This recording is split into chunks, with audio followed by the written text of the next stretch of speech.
Well, hello everyone and welcome back to Crowley House Flower Farm. I have been away on vacation. You can see the big smile on my face. Oh my gosh, you guys, it was so wonderful. So my younger sister and I, Mary, went to Sweden and to Norway. Now I have a lot of family over in Norway.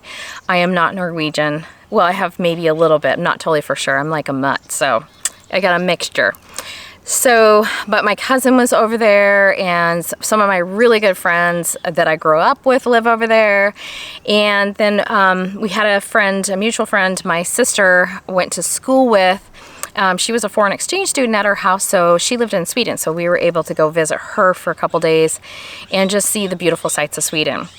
But I have to say, being away and then coming home, I don't know, there's a feeling about that you know, you just appreciate where you live, the comforts of home, family. You just have this greater sense for what's important. Then also being away like that, I don't know, I love seeing other cultures and the way they do things. You know, there's not one right way to do it. And I feel like in Sweden and in Norway, the lifestyle is a lot slower pace. Of course, I was on vacation, so you're going to have that naturally, but I feel like, I don't know, Americans or the way that even like I live sometimes with, you know, your phone and your wristwatch and all the gadgets are supposed to make your life so much easier. And in fact, it kind of like slows you down. So there, I felt like things, you know, people just appreciated being around the family table. They appreciated good meals. They, you know, there's a lot less people there, which is fantastic in my book. But it was very, very, I just had the best time. It was exactly what I needed. Like my husband said in the last video is, you know, I hope Beth comes home inspired, and I definitely did. I love seeing other, like, just the way people do it. We were able to visit some gardens, and we were able to see some flower farmers, actually. They weren't, like, flower farming like we tend to do it, but it was pretty cool. I'll go into more about that. At the end of the video, I thought today that I would go ahead and send or just show you a little bit about our trip. So that's going to be at the very end of the video. When I first came home, that's the one thing, okay, I'm jumping all over. My husband says I do this all the time, but I'm super excited to talk to you today. So the one really cool thing about the trip was that I got to see kind of the weather, I guess, was a lot different. You know, the sun never really sets. It gets kind of dusky, but it's never like gone completely. There were some days that were just absolutely stunning, 80 degrees, beautiful blue skies. There's always like this kind of fresh ocean air. There's a lot of water, you know, in both Sweden and where we were in Sweden, but there's farmland and water and like big fjords that come in. And so you always had that really fresh, clean air smell. Here on the farm, we live on a dirt road. We have a lot of big fields around us. And this time of year, things just get really dusty and, you know, your lungs, like my lungs kind of hurt right now. It's dry. We have a lot of fires this year, thankfully, not so many. But, you know, the air just feels heavy. So there, it was just nice to kind of be able to breathe that fresh air and see the beautiful sights and see how they farm and farm on really small scale. Here it's massive, you know. I don't know why, but it is. So it was kind of fun to see people farming kind of more like I do, like on a much smaller scale or a smaller footprint. So when I got home, just because the weather was kind of like, it felt like fall, spring, if that's such a thing. There's like wildflowers all the way around, like the sides of the roads and the mountains, and they're not really mountains, they're like hills, but we had those beautiful 80-degree days, and then we also had some days where it would be like blustery in the morning, kind of very fall feeling. So that fall, spring, you know, with the beautiful flowers on it that were like more of something we would see in spring, goldenrod is everywhere, which is very strange. But then you had all these spring-like flowers that we would typically see in spring. So it felt like, you know, in the mornings you would have like a sweater on or a jacket, and in the afternoon you would again, and it felt very fall that way. So I was happy to come home to hot weather, beautiful summer, and I thought I'm just gonna enjoy this because I love those hot nights, and I was afraid that I was gonna miss them completely. But it was great when I came home. One of the first nights I was home, we had this beautiful summer thunderstorm, and I don't know about you guys, but there is something about just a summer thunderstorm that just is so magical. So we filmed a little bit here for you.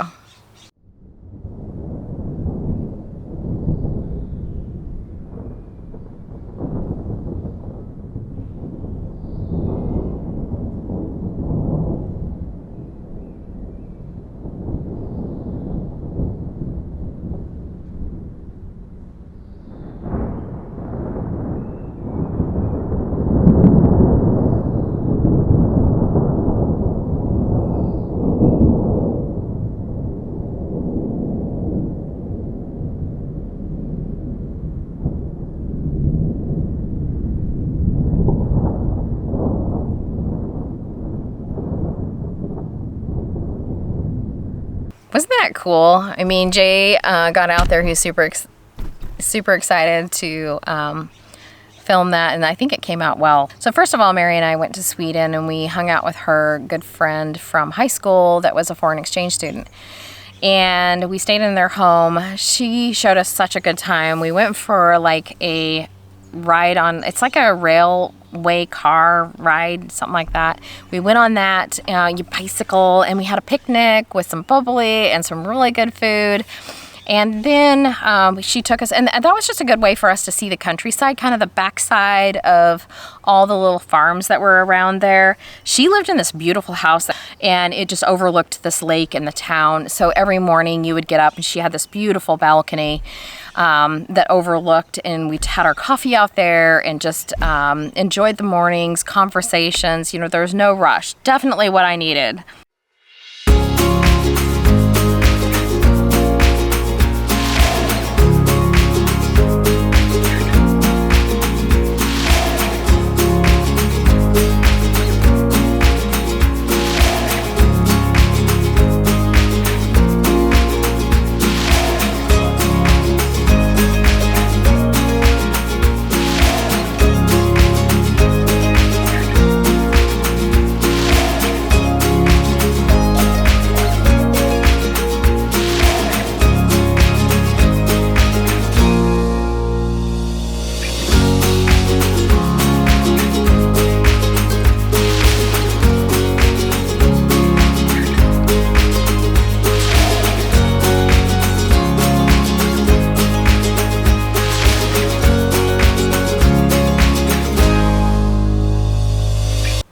We visited an old castle. We also went in and just kind of did some shopping in town. We rode our bikes. This was kind of fun. We rode our bikes, and they were like these electric bikes. Really cool. I want one now. But we basically took a little trip down to see one of her friends who had actually started like this little, she started growing flowers in her yard and started putting together little posies to sell for like special occasions and special holidays, and people can pre-order. But it was really, really fun and exciting to tootle and tour her little farm. And then we just sat on the back porch and had just one of the most amazing conversations I've had. You know, one thing I noticed over there is they're very big on these little outdoor nook areas. They always have like little heaters and blankets and beautiful couches, and there's always chocolate, of course, and coffee, and just, I mean, we had one of the best conversations I've had in a very long time, just with women and talking about life. And her younger daughter, she came and got on the couch and was sitting and listening to us. It's just like, I think she was like 16 or something like that, but she just like open ears listening to our conversations. And I thought, wow, that's pretty cool that, you know, she's there learning, you know, because we're kind of talking about life a little bit. So it was really cool.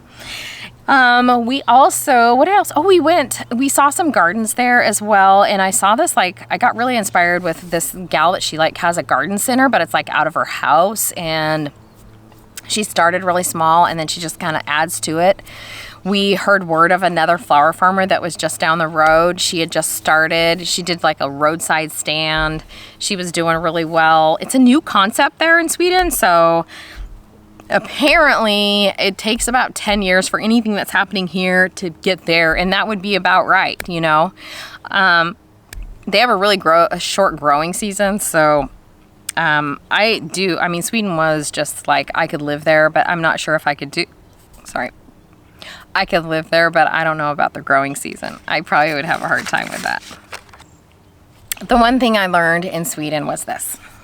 A term called fika time, which is basically where people gather around a table at a certain time and they have really good conversation along with sweetbreads or cookies and coffee. And it's something that they all do.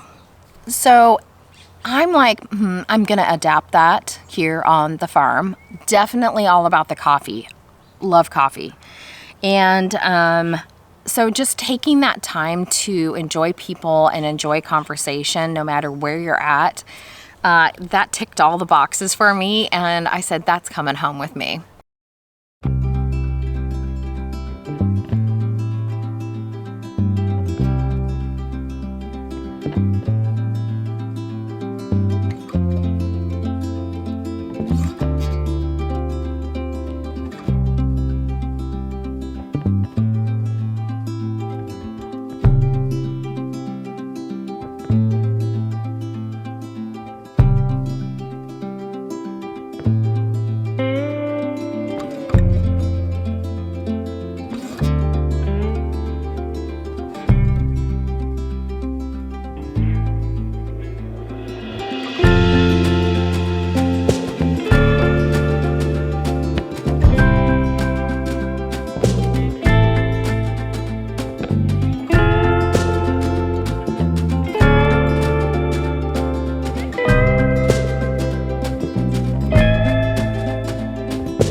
So after we were done with Sweden, we went on to Norway. So Norway is super close to my heart, and part of it is because I have friends and relatives there, but I love the culture and I love the way of life there. It is something that I could go back a billion times and love it. And I've been there in the winter and I've been in there now in the summer. So that was kind of cool to see the differences. It's just beautiful, just stunning, the landscape. So we were able to go to a couple, we went to a museum, which was like where they had like a huge whale. They had like a whole bunch of like trunks and different like artifacts, and we were able to kind of walk through a typical village that was restored. It was there. Some of the houses with the grass roofs. There was this big tower that was kind of a lookout tower, that's where they kind of defended, I guess, their little community. And then they had like areas where you could see the rubble from where they had houses and different, all the things. You always go to museums when you're somewhere. So we went there, and that was super fascinating and really fun to see. We also did a little shopping in town, and it was cute to see all the different houses and colors. And it's not like America here where we have like tons of different colors. You kind of have to stick to a certain color palette. They kind of restrict you a little bit on what you can paint your house.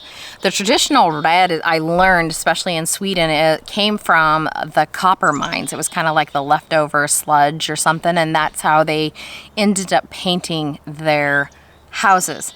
Now, I've painted my little studio that color because I love that red look to the house. And it was just cute. You saw it everywhere with the brick roofs, and I'm sure if you live there, it gets old, but I thought it was fantastic. We had a lot of time just to relax and just do nothing, basically. We did some hikes. We went to a national park called Varden's End, which is just these huge rocks that basically have that kind of jet out into the sea, and it was beautiful. We took a little picnic and we went, and Mary and I had so much fun. We were wearing completely wrong shoes and clothes because we had dressed to go shopping and not hiking, and it was quite the vigorous hike. We didn't have the right shoes on, and we just felt like hobbits because we just ended up, I think Mary took her shoes off, and we just had a fun time. So that was kind of what my trip was about. It was just really, really nice to get away. It's always hard to leave a farm. Our farm is, I just had to do it, and I'm going to have to do it because life has to happen. Life is too short to just, that sounds stupid, but it is. It's just too short not to do something like this. And we've been farming long enough where I have folks to help me. So Riley and Jason took on most of the farm work. We also had one of our gals, Emily, that came, and then my sister Sarah came and helped, and we had a couple weddings, but it wasn't too much. I made sure the schedule wasn't too much for Riley to handle, and she handled it so great, even with, we had of course, high heat, over 100 degrees. And she kept everything watered and alive. We lost a few things, but not a big deal. I did have a few panic moments when I came back, but in the end, it was worth it. And like I said, our farm is set up to where we're kind of what we call a shoulder season farm. So if you haven't heard that term, that's basically where you grow a lot of things in the spring and then you grow a lot of things in the winter or fall. And that's what we do. So summertime is more smaller crops, simpler crops, things that we use for weddings, and then we always buy in if we need to. So it actually works pretty well if you want to go somewhere and take a vacation.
Hey, Dad. We're at the Bringsod Fjord right now at the beach, and they actually have open barbecues here. You can see some guys grilling. It's amazing. Yeah. So next time we're here, we can do some barbecues down here, you know? Yeah.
Oh my goodness. Through the woods. It's like a hobbit trail, Mary.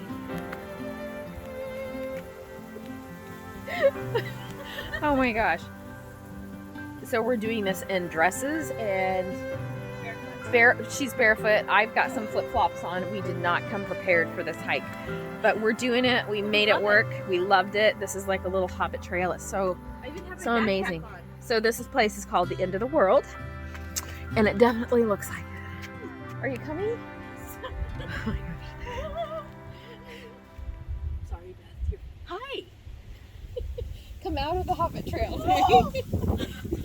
I made it. I even have the ring to throw in the fire. Okay. Oh my God, how do we get up? What movie are we in? In the Lord of the Rings? Yes. I have the ring. Yes, we're in the Lord of the Rings. Do we go this way? Yeah, you can choose. I can't go up that. Okay, I'm going this way. We've chosen the path. Oh, well, look at this. Okay. It's a lovely path. It's a lovely path. Who says you're mature when you're old, right? Okay, we're making it up. You guys, this is a pretty cool place.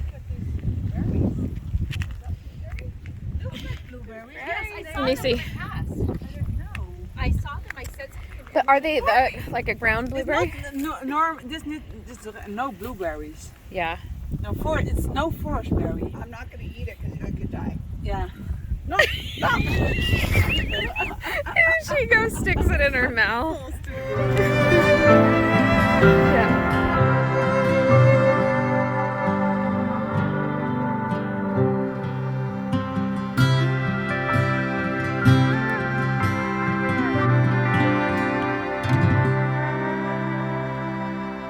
So now that vacation is over and I'm back on the farm, it's going to be a focus time for the book. So as you heard last time, Jason was talking about the book coming out at the end of October, but we decided just because there's been a paper issue. Oh no, COVID. So with the paper issue, we have to postpone the book just a little bit, which is actually kind of a good thing because we're able to write a little bit more. They asked me to write in a couple more chapters. We're able to tweak the photography just a tiny bit. We were kind of low on some fall photos, so we're going to be able to do some fall photos for it. And also, we're able to have it, it's really important for our publisher to have it printed here in the United States. So that will be able to happen, and it's going to be just absolutely stunning. So the new date will be April 4th, I believe. So this is giving me just going on my trip and then the inspiration that I got from that trip. is giving me some great ideas for things to do here on the farm with the new book coming out. And it's going to be around Mother's Day. So you'll want to stay tuned for that. And yeah, I think that's it for today's video, or this week's video. But I hope you enjoyed tooling along with me as I vacationed Europe. And I hope I get back there soon. I've got, oh, so many plans I would love to do. But, you know, life has me here and I love here, so I'm going to be content with that. Anyways, much success when all you do and grow, and we'll be seeing you shortly, very soon, back here at Crowley House. Bye-bye!